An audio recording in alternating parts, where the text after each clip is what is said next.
안녕하세요 여러분, 이도입니다.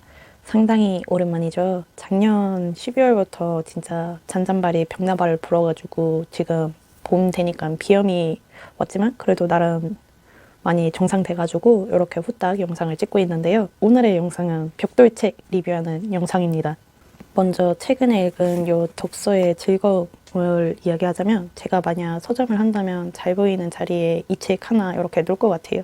저에게 약간 세계 문학전지 입문시킨 작가는 발자크고, 그 폭을 넓혀주는 가이드 같은 책 하나 있는데 거의 저의 취향만 추천해줘서 많이 참고했던 책이거든요. 근데 이제 그 책을 읽고 좀 더 끝내주는 책을 추천하는 책이 있지 않을까, 이런 마음에 막 독서 에세이 설립했을 때 요 책 구판 버전을 도서관에서 발견하고 대충 살펴보다가 언젠가 살 생각이 있었거든요. 근데 이게 작년 미든 북샵에서 이걸 판매하고 있길래 구매해서 바로 읽어봤습니다.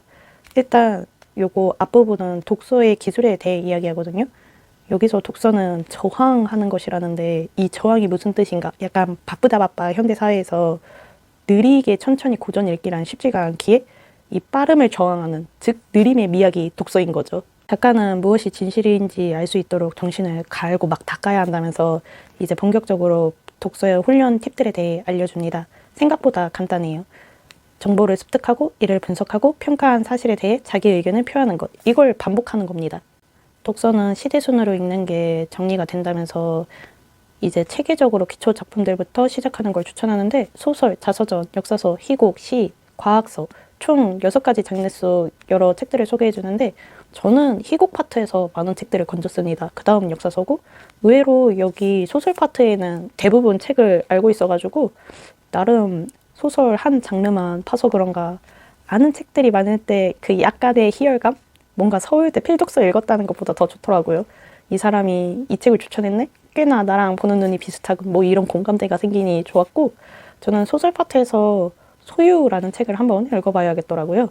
약간 독서 장르 폭을 넓히고 싶다면 추천이고, 나는 순수하게 소설 장르만 추천받고 싶다면 비추이기도 한 그런 독서 에세이입니다. 다음은 제가 작년에 읽은 유일무이의 벽돌책인 사마천의 사기열전입니다. 세문점 버전이고요. 이게 낙권으로 분권되어 있지만 어쨌든 이게 하나의 이야기 덩어리잖아요. 그래서 제 기준 깨고 싶던 벽돌책 중 하나였고, 이 사기열전을 왜 읽고 싶었냐 하면 화식열전 때문입니다. 총 70편 중 69편에 실린 부자가 되는 방법, 화식열전이 너무 읽고 싶은데, 그래서 이 부분만 있는 4권만 읽을까 했어요. 근데 이왕 읽을 거 허세와 번세에 사로잡혀서 다 읽어봤습니다. 그나마 다행인 건 이 판형은 그 열전 시작하기 앞서 요약이 있어서 편하게 이해가 되었고요. 개인적으로 1권은 공자의 제자들 이야기 7편 중리제자 열전이 가장 기억에 남는데요. 약간 공자의 제자 101 스타일이어서 공자의 최애 제자, 말 지질이 안 듣지만 재능 있는 제자, 애증의 제자 등 막 소개해주는데, 그 중에 자궁이란 애가 말빨이 좋아서 무려 5나라의 판도를 싹 바꾸거든요. 지킬 나라 지키고 망할 나라 어지럽히고 한 나라 멸망시키고 한 나라 강국으로 만들어버리는, 정말 이 부분이 개인적으로 1권 하이라이트 편인 것 같았어요. 굉장히 재밌었습니다. 이거는 크게 임팩트가 안 남았는데 그래도 24편 고럴 가상 열전이 약간 문학가들 이야기라서 기억에 남았고, 가장 좋아하는 문장이 있습니다. 재앙이란 복이 의지하는 것이고 복이란 재앙이 숨어있는 곳이라. 근심과 기쁨은 같은 문으로 보이고 기란과 흉함은 한 곳에 있네. 약간 돌고 돈다는 공술의 공수와 같은 말을 이렇게 표현할 수 있다니 운치가 있다고 생각합니다. 이제 상권, 요거는 뭔가 이 사기 열전이 갈수록 정복 이야기뿐이니까 좀 지루한 거예요. 사마천 이 선비가 여자에 대해 뭘 알겠어요. 그러니 약간 여자에 대해 이야기가 정말 없을 수 있지만, 약간 여기서 기억에 나는 여자가 요 41편 원앙 조조편에서 그냥 짧게 언급된 척 부인이 있는데, 척이 총애를 너무 받으니까 투기해가지고 막 손발 자르고 눈 빼고 혀 잘라서 막 돼지우리에 두고 사람 돼지라고 불렀다는 거예요. 근데 이게 무슨 일화를 다룬 게 아니고 고작 약간 짧은 주석에 언급된 그 정도 이야기인데 너무 충격적이라서 뇌리에 남았습니다. 요 열전의 내용은 약간 높고 낮음에 질서가 있어야 화목하다는 내용이거든요. 근데 이건 옛날 신문제니까 가능한 거지, 요즘 시대에 흐름 타지 못하고 약간 사람 위에 사람 있다 이러면 업보비밀을 맞잖아요. 이게 옛 고전의 큰 단점인 것 같아요. 약간 순박한 사람들은 막 고지고대로 믿고 그대로 하려고 하잖아요. 이 시대의 흐름도 파악해야 하는데 말이죠. 이래서 약간 얄팍하게 알고 시행하는 건 차라리 모르고 안 하는 이만 못한 것 같기도 하고 그렇습니다. 얇은 신념은 참 무서운 것 같아요. 이제 마지막 4권, 제가 가장 읽어보고 싶었던 상공업자들 활동기를 담은 69편 화식열전, 이게 가장 좋았는데, 여기서 잊고 먹는 것이 다스림의 근원이라고 하면서 세상을 잘 다스리는 법은 자연스러움을 따르는 것이고, 그 다음 이익을 이용해서 이끄는 것이고, 그 다음 가르쳐서 깨우치는 것이고, 그 다음 백성을 가지런히 바로잡는 것이고, 가장 못하는 것은 재산 가지고 이제 백성이랑 다투는 것이라고 하는데, 이건 현 시대 부자들도 비슷하게 하는 것 같아요. 막 돈 벌고 투자하고 봉사하고 등등등. 이 편은 정말 현 시대에도 먹히는 부분이 많아가지고 흥미로웠습니다. 왜냐하면 부잣집 아들은 저작거리에서 죽지 않는다부터 이제 부유해지는 데는 정해진 직업이 없다고 나오거든요. 이 사기열전을 기대가 가득 안고 읽고 난 후에 느낀 점은 제 생각과 많이 달랐다는 건데요.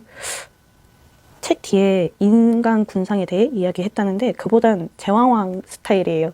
서민들 이야기는 별로 없고 여성들, 어린아이들 좀 극히 드뭅니다. 약간 다 장군님, 왕, 책사들 한 자리 하고 있는 남자 귀족들 위주여가지고 이게 열전이니까 뭐 귀족들 위주인 거겠죠. 뭐 근데 이게 이러면 어떻게 전개가 되냐면 중간중간 이야기가 너무 비슷해가지고 반복되는 것도 있고 하니까 약간 루즈해진다? 이런 거. 그래서 전 개인적으로 1권이랑 요 4권만 추천하고 싶습니다. 다음은 저의 인생 벽돌책 중 소개를 안 한 단테의 신곡 이야기 해보자면 처음엔 요 황금부엉이판 요약본을 먼저 읽었는데요. 제가 열린 책들에서 리커버판 나온 거 보자마자 바로 샀거든요. 요건데 이게 두께가 두껍지만 그래도 사파가 되게 빵빵하게 있고요. 막 이런 식으로 사파 한 짝을 이렇게 쫙 해놨고 그리고 글 간격도 되게 널찍널찍해가지고 이미 요약본도 받겠다. 읽기엔 큰 무리가 없었습니다. 요 단테의 신곡은 세 파트로 나뉘는데요. 바로 지옥의 계곡, 연옥의 산, 그리고 천국의 우주. 이걸 너무 어리지도 그렇다고 늙었다고 할 수도 없는 그 애매모호한 중년 아재 단테가 계자비들이랑 함께 이제 저세상 버라이어티 예능을 찍는 겁니다.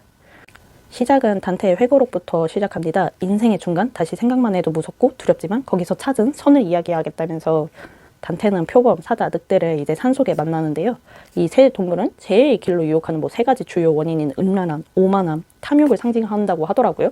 어쨌든 이 짐승을 만나서 막 패닉 상태에 이제 자신의 롤 모델인 베르길리우스도 만나고 이제 그 베르길리우스가 너는 살아남고 싶다면 다른 길로 가야 한다고 이제 그 저세상 저승 안내를 해주거든요. 근데 이 저승의 출입문부터 문구가 쓰여 있는데 되게 빡셉니다. 여기 들어오는 너희들은 모든 희망을 버릴지어다. 그렇게 지옥은 계곡 형식으로 막 한 칸 한 칸 내려가는데 단테가 싫어하는 순서로 더 깊숙이 쑤셔넣고 정말 다채로운 악행의 그 향연과 함께 다양한 형봉들이 있는데요. 막 나무로 변신하거나 뱀이 되어 서로를 먹거나 몸이 토막나거나 뭐 불비를 맞거나 태풍에 막 계속 사지가 찢기거나 약간 뭔가 희한하게도 악은 종류가 다양하게 있고 그에 맞게 벌도 다양하니 약간 화려하다고 해야 할까요? 그래서 인페르노 이 지옥편이 단테의 신곡 중 가장 유명하지 않나 싶습니다. 그 다음이 연옥인데 연옥도 지옥 못지않게 빡세긴 빡세거든요.